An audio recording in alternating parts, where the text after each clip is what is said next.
Andhra, Telangana and NRI Christian matches కోసం Rebecca matrimony మీ perfect match కోసం ఇప్పుడే కాల్ చేయండి.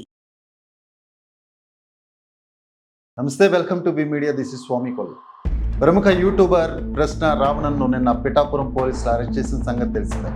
నిన్న రాత్రి వరకు పిఠాపురం పోలీస్ స్టేషన్లో విచారించిన తర్వాత పిఠాపురం మెజిస్ట్రేట్ వ్యక్తిగత పూచీకత్తుపై బెయిల్ మంజూరు చేసింది.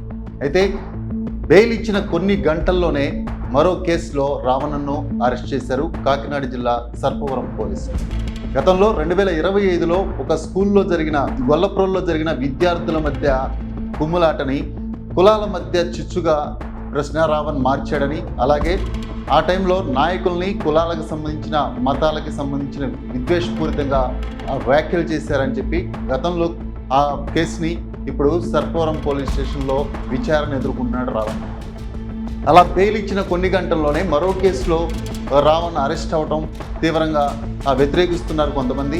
కానీ అతను గతంలో చేసిన వ్యాఖ్యల కారణంగానే ఇప్పుడు అరెస్ట్ చేయాల్సి వస్తుంది. విచారణ నిమిత్తం సర్పవరం పోలీస్ స్టేషన్ దగ్గర ఆయన ఉంచారు. ఇప్పుడు పోలీస్ స్టేషన్ దగ్గర జనసేన నేతలందరూ గుమికూడారు. రావణ్ను చట్టపరంగా శిక్షిస్తారా, లేకుంటే మాకు ఇచ్చేయండి, మాకు వదిలిపెట్టండి, రావణ్ని మా చేతికి మాకు అప్పగించండి, అతనికి తగిన బుద్ధి చెప్తామంటూ సర్పవరం పోలీస్ స్టేషన్ దగ్గర జనసేన నేతలు కార్యకర్తలు ఆందోళనకు దిగారు. సర్పవరం పోలీస్ స్టేషన్లో విచారణ నిమిత్తం అక్కడ రావణ్ని ఉంచారు. అక్కడి నుంచి విచారణ అయిపోయిన తర్వాత అతన్ని జీజేహెచ్ హాస్పిటల్కి తీసుకెళ్ళి వైద్య పరీక్షల నిమిత్తం తీసుకెళ్లే క్రమంలో ఒకసారిగా పోలీస్ స్టేషన్ ఎదుట జనసేన నేతలు రావణ్కు వ్యతిరేకంగా నినాదాలు చేశారు.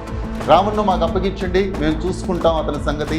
పవన్ కళ్యాణ్పై వీరు అనుచిత వ్యాఖ్యలు చేసినందుకు జనసేన కార్యకర్తలంతా కోపంగా ఉన్నారు. ఆయన మాకు అప్పగిస్తే మేమే తగిన బుద్ధి చెప్తామంటూ పోలీస్ స్టేషన్ ఎదుట ఆందోళన దిగారు. ఎలాగైతే రావణ్ని తరలిస్తున్న వెహికల్పై కూడా కోడిగుడ్లతో దాడి చేశారు. నిజంగా రావణ్ను నిన్న పిఠాపురం పోలీస్ స్టేషన్కి తీసుకెళ్లినప్పుడు హైదరాబాద్ నుంచి ఏపీ పోలీసులు వచ్చి రావణ్ను అరెస్ట్ చేయడం, పిఠాపురం పోలీస్ స్టేషన్లో విచారణ చేయడం, ఆ తర్వాత పిఠాపురంలో కూడా ఇదే పరిస్థితి కొనసాగింది. కొంతమంది రావణ్కి మద్దతుగా కొంతమంది వైసీపీ కార్యకర్తలు అక్కడ ఆ రావణ్ అరెస్టు అక్రమం అంటూ నినాదాలు చేశారు. దానికి ప్రత్యర్థిగా వ్యతిరేకంగా కొంతమంది జనసేన కార్యకర్తలు పోలీస్ స్టేషన్కి వచ్చి రావణ్ని అరెస్ట్ని వాళ్ళు సమర్థిస్తూ నినాదాలు చేశారు. అయితే నిన్న రావణ్ విచారణ అయిపోయిన తర్వాత మెజిస్ట్రేషన్ ముందు హాజరుపరిచారు. ఆయన వ్యక్తిగత పూచీకత్తుల మీద బెయిల్ మంజూరైంది. అయితే బెయిల్ మంజూరై ఇంటికి వస్తాడనుకునే టైంలోనే కరెక్ట్గా బెయిల్ మంజూరైన కొన్ని గంటల్లోనే అతన్ని మరో కేసులో సర్పవరం పోలీసులు వచ్చి అరెస్ట్ చేశారు. సర్పవరం పోలీస్ స్టేషన్ దగ్గర కూడా ఇప్పుడు సేమ్ పరిస్థితి. అంటే సర్పవరం పోలీస్ స్టేషన్లో కూడా విచారణ నిమిత్తం ఆయన్ని లోపల ఉంచినప్పటికీ అతన్ని వైద్య పరీక్షల నిమిత్తం ఆసుపత్రికి తరలించే క్రమంలో జనసేన నేతలు అడ్డుకున్నారు, కోడిగుడ్లతో దాడి చేశారు.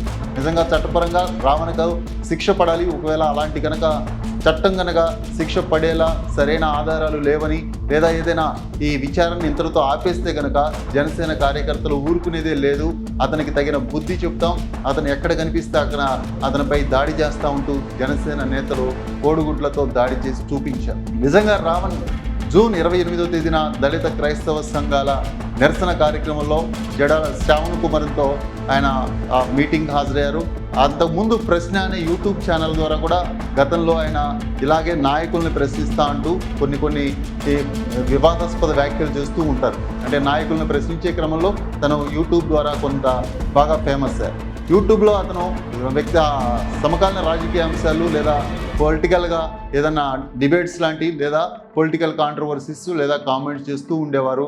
కానీ మొట్టమొదటిసారి దళిత క్రైస్తవ సభలో ఆయన పాల్గొనటం, అది కూడా తన బాడీ లాంగ్వేజ్ చాలా విచిత్రంగా ఉంది, చాలా యాటిట్యూడ్ ప్రదర్శించారంటూ కూడా ఆయన మాట్లాడిన తీరు ముఖ్యమంత్రి చంద్రబాబు పైన, ఉప ముఖ్యమంత్రి పవన్ కళ్యాణ్ పైన, అలాగే రాధా మనోహర్ మీద ఆయన చేసిన కామెంట్స్ ఇప్పుడు సోషల్ మీడియా అంతా తెగ వైరల్ అయ్యాయి. నిజంగా అతను మాట్లాడిన తీరు, తను మాట్లాడిన భాష నిజంగా అసభ్యకరంగా అబ్యూజ్గా ఉంది అంటూ చాలామంది జనసేన కార్యకర్తలు కోపం ప్రదర్శించారు. దానికి సంబంధించే రావణ్ను అరెస్ట్ చేయాలంటూ ఒక జనసేన కార్యకర్త కంప్లైంట్ ఇవ్వడం, దానిపైనే హైదరాబాద్ నుంచి పిఠాపురం పోలీసులు వచ్చి హైదరాబాద్ నుంచి రావణ్ అరెస్ట్ చేసి విచారణ చేయడం, తర్వాత బెయిల్ రావడం, ఈరోజు మరి ఇంకో కేసులో సర్పవరం పోలీసులు అరెస్ట్ చేయడం, అతని అరెస్ట్కి వ్యతిరేకంగా కొంతమంది మద్దతు తెలుపుతున్నారు, కొంతమంది నిరసన తెలుపుతున్నారు. అలాగే జనసేన నేతలు ఈ రోజు అడ్డుకునే ప్రయత్నం చేశారు. ఇప్పుడు విచారణ అయిపోయిన తర్వాత వైద్య పరీక్షల కోసం ఆసుపత్రికి తరలిస్తున్నారు. ఆసుపత్రికి తరలించిన తర్వాత మళ్ళీ కోర్టుకి సబ్మిట్ చేస్తారు. అతను కోర్టులో బెయిల్ మంజూరు అవుతుందా లేదా రిమాండ్కి పంపిస్తారనేది కూడా చూడాల్సింది. అలాగే రావణ్ మొన్న జూన్ 28న ఏలూరులో చేసిన వ్యాఖ్యలే దీని అంతటికీ కారణం అనుకుంటే కాదు. గతంలో ఆయన విద్యార్థుల మధ్య గొడవను కూడా కులాల మధ్య చిచ్చుగా వ్యాఖ్యానించి దాన్ని వీడియోలు పోస్ట్ చేయడం, ఇప్పుడు అది కూడా ఒక కేసుగా అయింది. అయితే నిన్న విచారణలో కొంత ఆసక్తికరమైన వ్యాఖ్యలు చేశాడు రామన్ అని తెలుస్తుంది. పిఠాపురం పోలీసులు విచారిస్తున్న టైంలో తాను ఏం మాట్లాడకుండా అహంకారపూరితంగా ఉన్నాడు, బిహేవ్ చేశాడంటూ కూడా కొన్ని అతని విచారణలో అతని ప్రవర్తన గురించి కూడా బయటకు చెప్తున్నారు. అలాగే తను అరెస్ట్ అయినా పర్లేదు, అరెస్ట్ అయిన వీడియోలు కూడా తీసుకొని నేను యూట్యూబ్లో పెట్టుకొని డబ్బులు సంపాదిస్తాను, తనకు ఏ పార్టీ కొమ్ము కాయట్లేదు, తనకు ఏ పార్టీ నుంచి డబ్బులు రావట్లేదు, కేవలం నేను యూట్యూబర్గా యూట్యూబ్ మీద వచ్చే ఆదాయంతోనే బతుకుతున్నానంటూ విచారణలో తెలిపినట్టు తెలుస్తుంది. నిజంగా రావణ్ ప్రశ్నని యూట్యూబ్ ద్వారా తను ప్రభుత్వాన్ని ప్రశ్నించే అర్హత, హక్కు ఉంది అంటూ నిన్న పవన్ కళ్యాణ్ కూడా ఈ అరెస్ట్కి నిరసనగా కొంతమంది చేస్తున్న కామెంట్స్కి ఉప ముఖ్యమంత్రి పవన్ కళ్యాణ్ కూడా వివరణ ఇచ్చారు. మాట్లాడే స్వేచ్ఛ ఉంది కదా అంటూ ఎక్కడ పడితే అక్కడ ఎలా పడితే అలా అబ్యూస్గా మాట్లాడటం సరికాదు. అలాగే ప్రశ్నించే హక్కు ఎవరికైనా ఉంది, అది బాధ్యతాయుతంగా ప్రభుత్వాలను ప్రశ్నిస్తే స్వాగతిస్తాం తప్ప ఒకరిని కించపరుస్తూ ఒకరిని ఏదో భయపెడుతూ చేసే వ్యాఖ్యల్ని ఎట్టి పరిస్థితుల్లో ఉపేక్షించం. అలాంటి వాటిని మేము ఖచ్చితంగా చర్యలు తీసుకుంటాం, అలాంటి వారికి అరెస్ట్ చేసి తగిన బుద్ధి చెప్తామంటూ కూడా పవన్ కళ్యాణ్ వివరణ ఇచ్చారు. ఈ క్రమంలో యూట్యూబర్స్ ఇలా ఎందుకు ప్రవర్తిస్తున్నారు, ఇలాగా ప్రశ్నించే తత్వం ఉంటే ఆ ప్రశ్నించే ప్రభుత్వాలను ప్రశ్నిస్తే అరెస్ట్ చేస్తారంటూ కూడా కొంతమంది నిరసన వ్యక్తం చేస్తున్నారు. కొంతమంది జర్నలిస్టులను కూడా మొన్న చూసాం, ఇక్కడ కేవీఆర్ని హైదరాబాద్ వచ్చి పోలీసులు, ఏపీ పోలీసులు వచ్చి అరెస్ట్ చేసిన విషయం కూడా చూసాం. అలాగే జర్నలిస్టులు ప్రశ్నించే యూట్యూబర్స్ని ప్రభుత్వాలు ఈ విధంగా కట్టడి చేసి అరెస్ట్ చేయడం ఎంతవరకు న్యాయం?